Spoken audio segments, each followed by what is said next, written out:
Hello and welcome to another episode of the Real EFL Preview Show, where we look ahead to some of the weekend's most exciting fixtures. My name is Gary Hutchinson, and before we get started, please remember to like this video, subscribe to the channel, and share if you enjoy the content. This week, in the absence of almost all League One and League Two fixtures, we'll be focusing on two big games in the Championship: Sheffield United and Sunderland at the top, as well as Middlesbrough and struggling Hull City. We've also picked a couple of FA Cup games to cover for you. Potential giant killers, who knows? We've got Charlton's trip to Walsall and Harrogate's visit to Northern Premier League outfit Gainsborough Trinity. I won't be talking about these on my own. As ever, I am joined by the Real EFL's real EFL expert, Kyle Keneally, who's sure to be at one of the games this weekend. How are you doing, Kyle? And which game are you going to? I'm doing well, thank you. I'm slightly on the weary side. I was at Wrexham last night, so I didn't get back till late. But yeah, unfortunately, due to the fact that FA Cup games now go to extra time and penalties, I will not be at Harrogate on Friday night, so I shall be at Sheffield United Sunderland instead. Brilliant. That's what we like to see, an expert who's going to the games that we're discussing. And it's also, that was a late entry onto the show as well. We had scheduled originally to talk about Boro and Hull, which is where we'll start. When we're planning this, we look down the fixtures and we think, where are the talking points? Well, one of the talking points has got to be around Tim Walter's future. Hull City were beaten 2-0 at home last night by Sheffield Wednesday. And if you read the EFL predictions, we got the first goal scorer absolutely spot on in Josh Windass. He was nailed on, so make sure that you keep checking out our predictions on the site at the Real EFL. So we've picked this game out. Look, there's a lot to talk about. Should we start with Hull City, because we're aware that Middlesbrough are going to play a game between us recording this and the actual game? So we'll start with Hull. They've played more games than the two teams below them, perilously close to the drop zone. How much longer has Tim Walter got? I've got to be honest, in terms of, if you look down the whole EFL, and probably Steve Evans aside, in terms of managerial casualties at the moment, Tim Walter is probably top of that list. They've not been good enough, simply put. Obviously, they sacked Liam Rossini at the end of last season, just missed out on the playoffs on the final day, and this experiment this season hasn't gone well at all. Just touching on the game against Sheffield Wednesday last night, Hull have won one game all season at home. Sheffield Wednesday have played at Hull twice and beat them both times this season. They beat them in the League Cup back in August. So if you want to read into that and see about Hull's fortunes, that pretty much sums it all up, unfortunately, at the moment for them.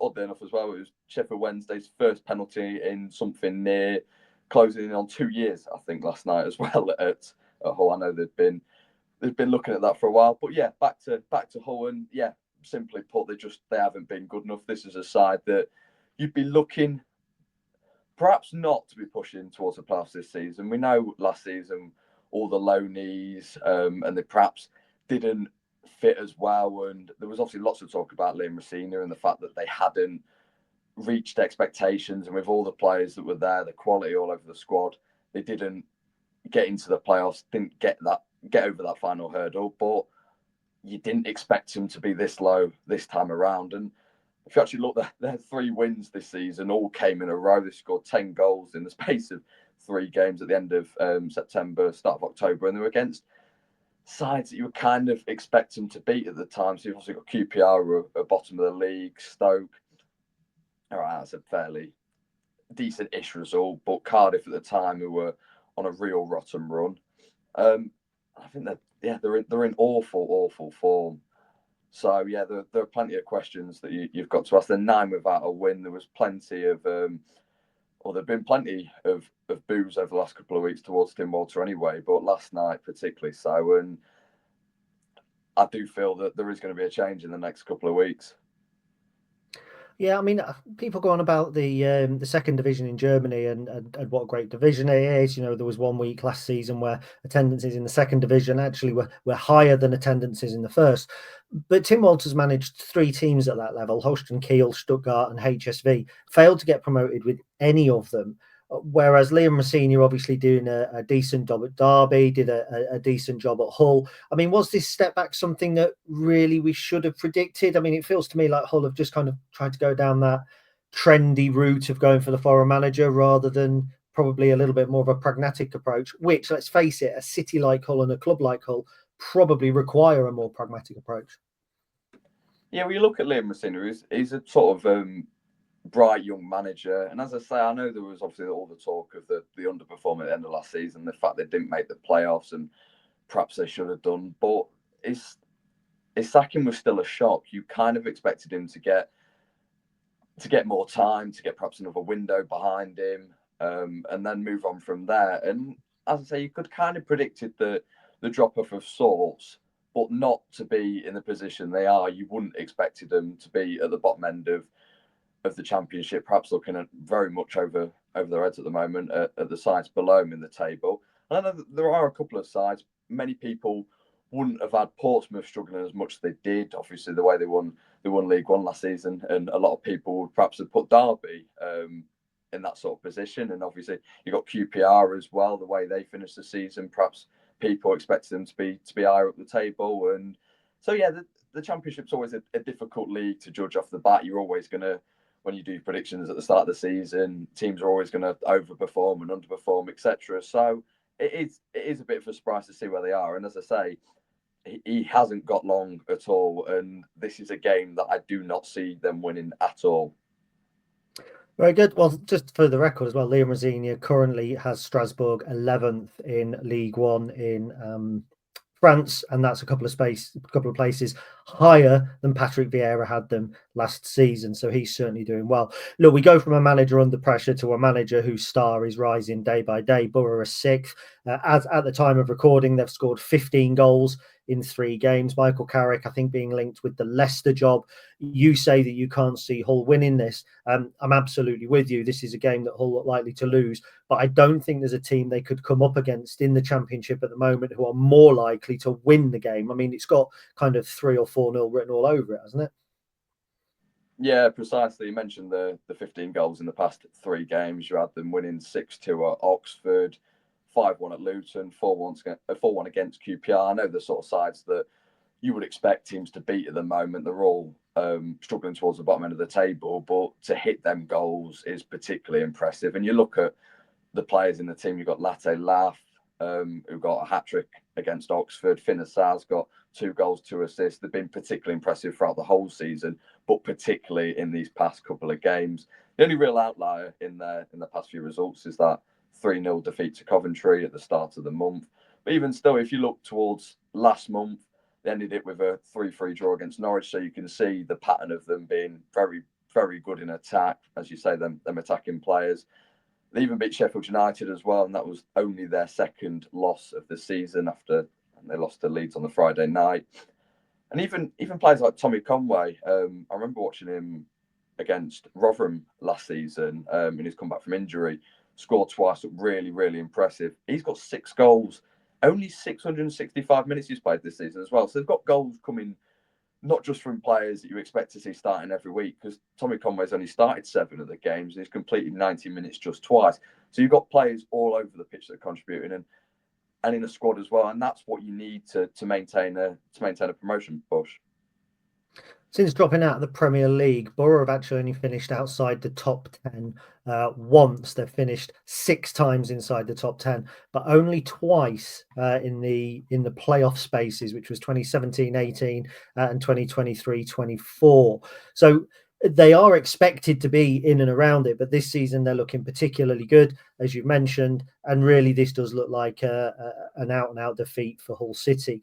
Moving on, a game which is going to be much more difficult to call is Sheffield United and Sunderland. Now, at the time of recording, and bear in mind there are games to go ahead on Wednesday night, but Sheffield United are top of the Championship and Sunderland are 3rd. Now, Regis Lebris actually has gone through a little bit of a tough spell at the moment with 5 draws on the bounce. I think 2 or 3 of those have been 0-0 draws as well. A little bit of an injury crisis. Have lost Dennis Serkin now, amongst many other players.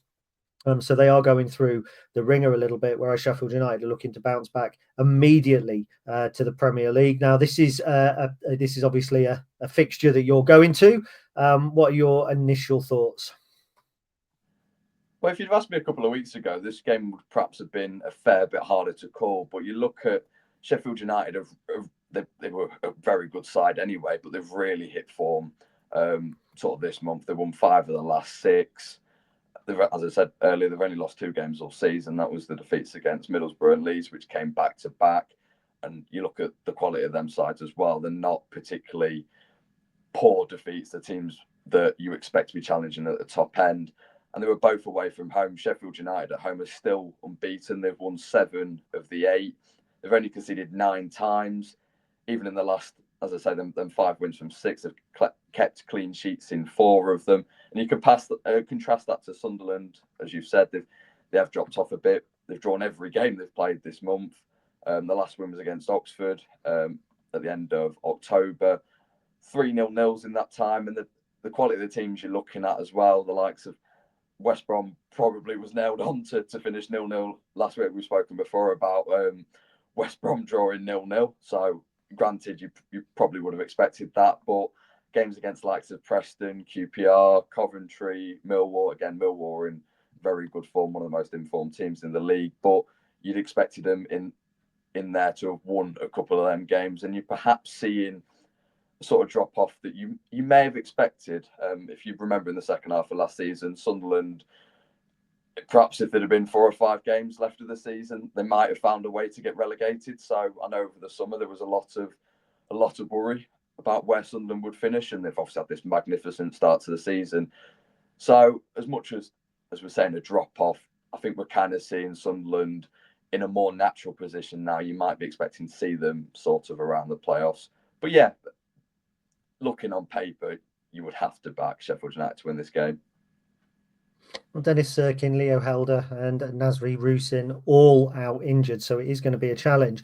Now, to be fair, though, to Sunderland, I mean, coming up out of League One a season or 2 ago, nobody really gave them a chance of being at the top end of the Championship. Pretty much the same as Ipswich, actually, after their stint in League One as well. So there's got to be some credit, I think, put on Regis Labrie for what he's achieved at Sunderland, because there's a huge amount of pressure there. And so many managers have gone through, good managers as well, who haven't been able to bring a degree of success. So whereas they appear to be tailing off at the moment, I think if you'd given any Sunderland fan top 3 or even top 6 at the beginning of the season, they would have taken it. Do you feel that sometimes early achievement piles expectation on a side that's a little bit unnecessary? And to be fair, you can almost contrast that with our team Lincoln being in the top 6, whereas actually we thought top 10 was acceptable. Now we've dropped out of the top 6. Fans are kind of calling and getting angry. And also, just to kind of point that a little bit more towards Sunderland, they're not losing many.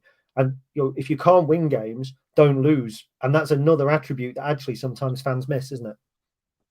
Yeah, particularly I always say about when a manager does really well with a team, as we mentioned about Mark Robins a couple of weeks ago, you raise the expectations so much that then it almost becomes impossible to do well after that. When you look at like when Leicester won the league and you had Claudio Ranieri, the season they're obviously predicted to sort of go down and they win the league, and then the next season they tail off, but they still do well in Europe, and then he goes and gets sacked. It's such a hard job when you do so well with a club. There is then that expectation that you will keep doing well. There's many examples over the years. You've got like the likes of Eddie Howe with Bournemouth as well. You just reach a point where it's a horrible position. You can't sort of do any better. I don't think that's the case really with Sunderland this season. As you say, they had them a couple of years in League One, finishing the lowest position they ever had done. They're back on their feet now. They're back towards the position that, not even the position you would associate them with over history. They're a Premier League outfit, sort of in waiting, I guess. The fans, the support behind them, are very much Premier League levels. But yeah, you are looking at a team that started the season really well, and this tail off would kind of been expected, and it is on the back of injuries as well. So you've kind of got to give them that benefit of getting players back in. And you look at the sides at the top of the Championship at the moment. You've got the likes of Sheffield United, your Leeds, your Middlesbrough. Sunderland in that bracket at the moment have done extremely well to get there. So yeah, as much as we look at them results, and particularly about the comment you made about them not losing games, that's really crucial in a division like this. We've said about West Brom, they had a ridiculous run of draws, but then win one game and they're back in the top 6. It does feel like there are a lot of draws this season. And there are a lot less goals compared with the last few years. I think there was a stat the other day about it's one of the lowest scoring Championship seasons in recent history. So then 0-0 draws. You've just got to make sure that if you don't win, you don't lose, and that is crucial when you're without your star players at the moment. Someone should tell Michael Carrick about the fewer goals in the Championship this season, shouldn't they? He might ease off and give Tim Walter a little bit of a break this weekend. Right, we'll park the Championship news for now. It's no doubt going to be an exciting week in the second tier, but it will be equally as exciting in the second round of the FA Cup. Now, before we go on, there are a couple of games in League Two. We did ponder covering Colchester, but we've done that recently, and we try not to cover the same team 2 or 3 times in a row. So we're focusing on the FA Cup. Now, we were both tasked with picking a single game this weekend where we thought there might be a giant killing. In fairness, the second round of the FA Cup's always difficult to do that, I think, because there are so few games. So this week, I have picked, for us to look over, Walsall and Charlton Athletic. Now, I'll explain why I've picked this, and then we'll see if Kyle agrees with me. Charlton have got 1 away win at the moment in 7, and that came last night against Burton Albion, 10-man Burton Albion, and they scored 8 minutes from the end. Now, I don't know if you saw the red card, by the way, for Charlie Webster, but it was a Zinedine Zidane-style World Cup 2006 final. What he's doing, I do not know. And Burton still managed to hold out. But the underlying point there is that it still took them a long while to break down a 10-man side who have really been struggling in Burton Albion. So I'm not that impressed with Charlton. I'm not that impressed that they're 12th. Now, they're one of the sides that were expected to be higher up. And actually, teams that have struggled this season, like Blackpool and Bolton, have kind of masked the fact that Charlton are not doing as well as people thought they would. Nathan Jones went in there in the summer. He was given a bit of a transfer kitty. I mean, they signed Gassam Mahadmi, Greg Doherty, Luke Berry, Josh Edwards, Will Mannion, Alex Mitchell, Matty Godden, Dan Potts. You know, they really invested heavily in their side. They expected to be top 6. It's a compact division, but actually they're not doing particularly well at all. They've lost 5 games away this season in the league, and that's actually 1 more than Burton Albion, who are bottom of the table. So their away form is not good. Their general form is average. You then come over to Walsall. Now, we covered Port Vale and Crewe on the show a week or 2 back. We talked about that promotion race in League Two. Walsall we completely overlooked. At the time of recording, and there's no more games to play, they're second. They've got 1 home defeat all season. In Stoke loanee Nathan Lowe, they've just basically picked up another Freddie Draper from last season who scored however many goals for them. Lowe's gone in and scored 11 in 20. But here's the really interesting thing. In the Cups this season, they have been borderline exquisite. They've beaten Huddersfield Town. They've beaten Exeter City. They've drawn with Leicester City and then went out on penalties. And they've beaten Bolton Wanderers. So that's 3 League One clubs they've already dispatched in different competitions in the League Cup and the FA Cup. They've drawn with Leicester. Matt Sadler is a manager who is massively up and coming. They're going to be really up for this. And Nathan Lowe, by the way, is not cup tied. He played against Bolton. Sometimes loanees are cup tied with a view to going back out in January. If anybody's going to take anything, if anyone's going to create a giant killing in the FA Cup this weekend, I really think it's Walsall. And I think Matt Sadler somehow is flying under the radar in terms of real managerial talents. The job he's doing at Walsall, given some of the seasons that they've had of late, has been really bad. And just flipping back over to Charlton, we talked about big names going in at Sunderland and not doing well. We talked about perennial underachieving for big clubs like Sunderland and Ipswich, and then eventually they finally climb out of League One. Charlton have almost become a League One club now. They're almost like a Bristol Rovers or a Lincoln City or somebody like that you expect to see in League One. That's not good enough for a team like Charlton. And I think if Matt Sadler does mastermind a defeat for the Addicts on Saturday, Nathan Jones might just feel the pinch a little bit. I don't know what your thoughts are.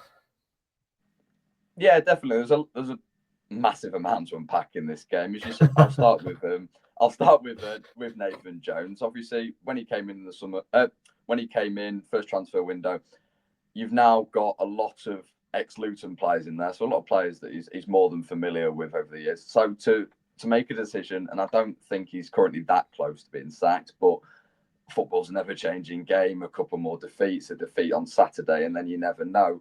But you would have to then get a manager that would have a very difficult January transfer window, or if it's even longer, then you've got a squad that would be pretty difficult. They've got the players in there, but probably suited towards his style of play.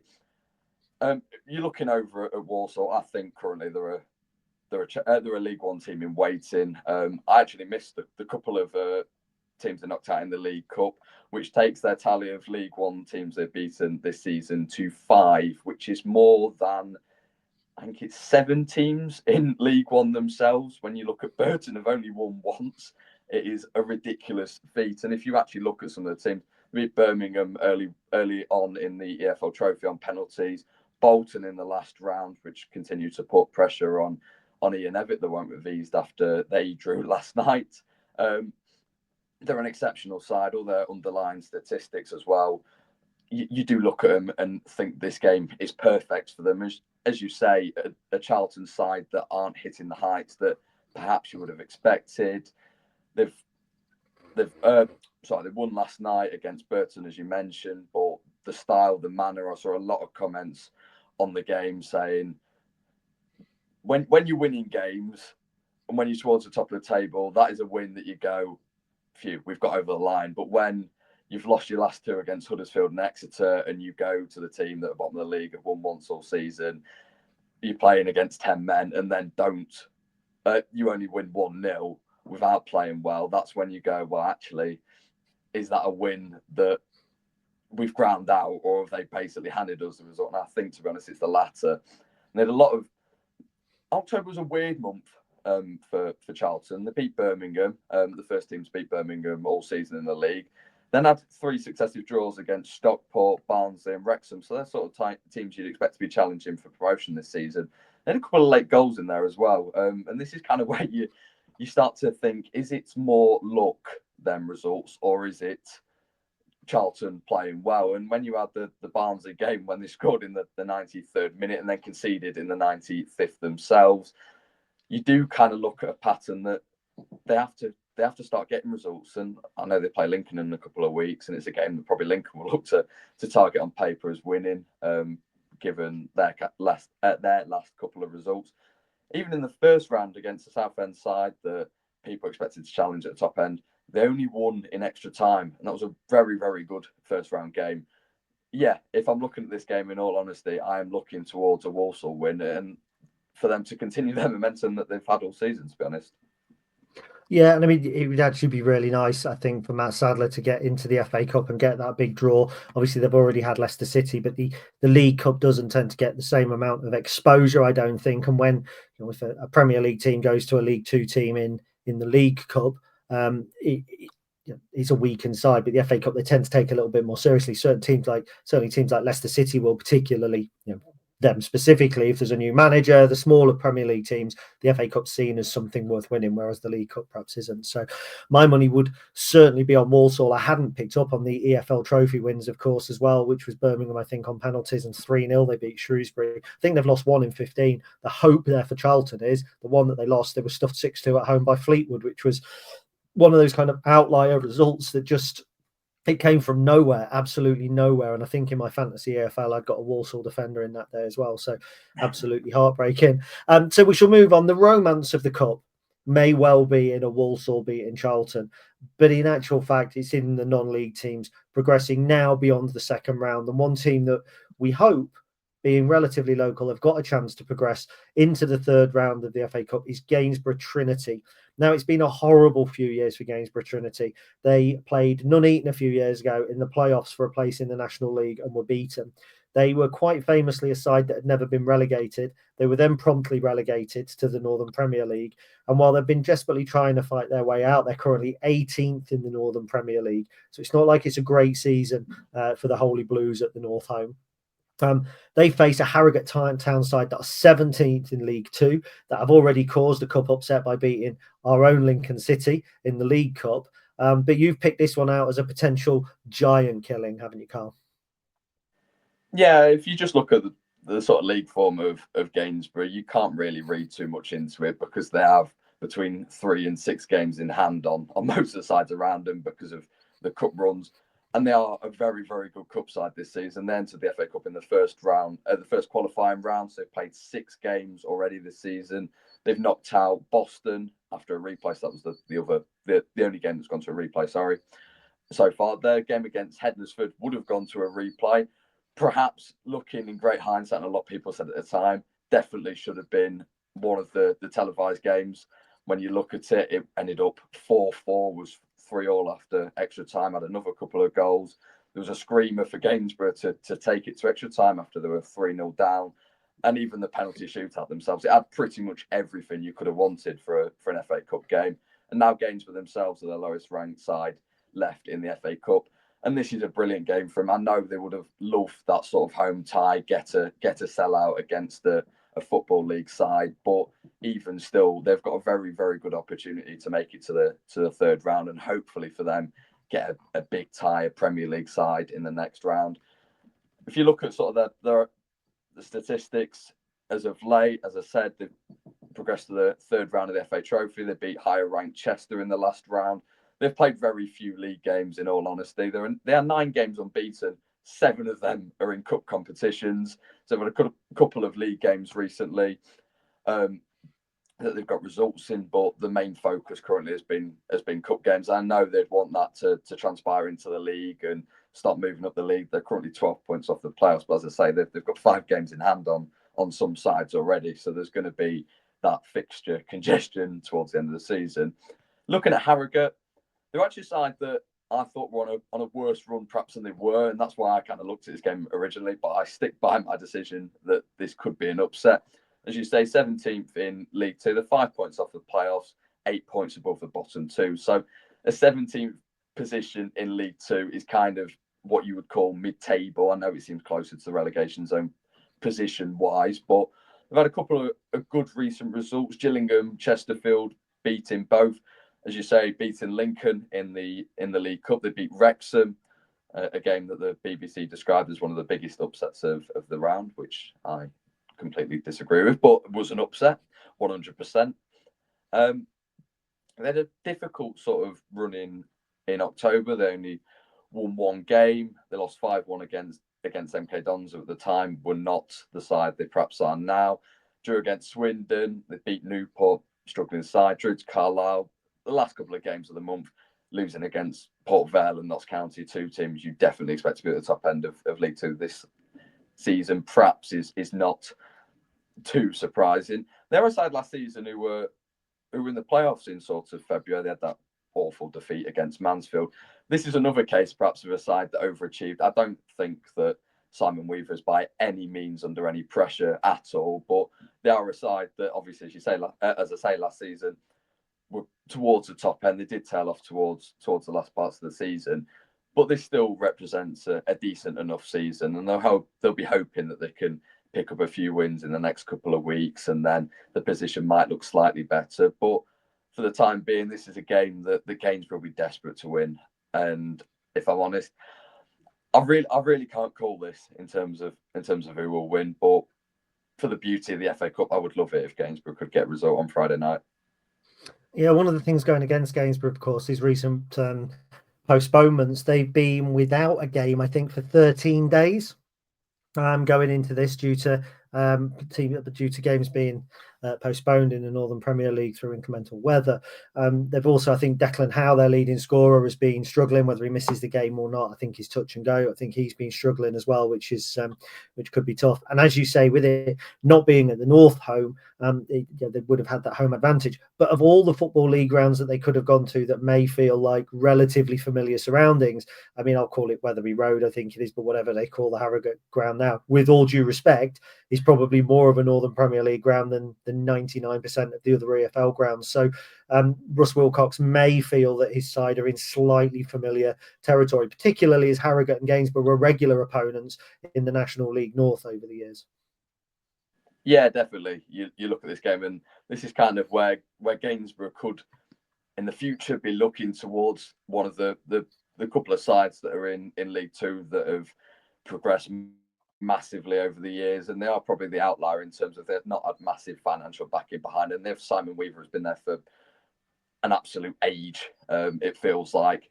So yeah, this is kind of a game where you look at, and it's not going to be, they've not gone to a massive, your Notts Counties, your Port Vale, your Bradford in League One, in League Two, sorry. So it is a ground that as you say, they're familiar with, which gives them that extra edge. And I think they've got a fairly healthy allocation of fans going as well. So it should make it towards not a neutral game, but it should definitely give them a good enough backing. And as we say, for the beauty of the FA Cup, I really do hope Gainsborough get a result. They were the side that I wanted Lincoln to get in this round. Lincoln have got Crawley instead, which on paper is not the greatest of games. But as I said, this is exactly what you want to see in the FA Cup. If only it was the other way around. But being on TV, gate receipts, etc., Gainsborough will get a fair amount from this as well. So yeah, this is what you want from the FA Cup. Well, thank you, Kyle. You'll be too young to remember when Lincoln did draw Gainsborough Trinity in the FA Cup in 1997 and needed a replay to beat them. Drew at Sincil Bank, and then in the replay it was played at Sincil Bank, not Northholm, and they were classed as the home team. And the programme even had, it was Lincoln City's programme, but it had Gainsborough Trinity as the home team.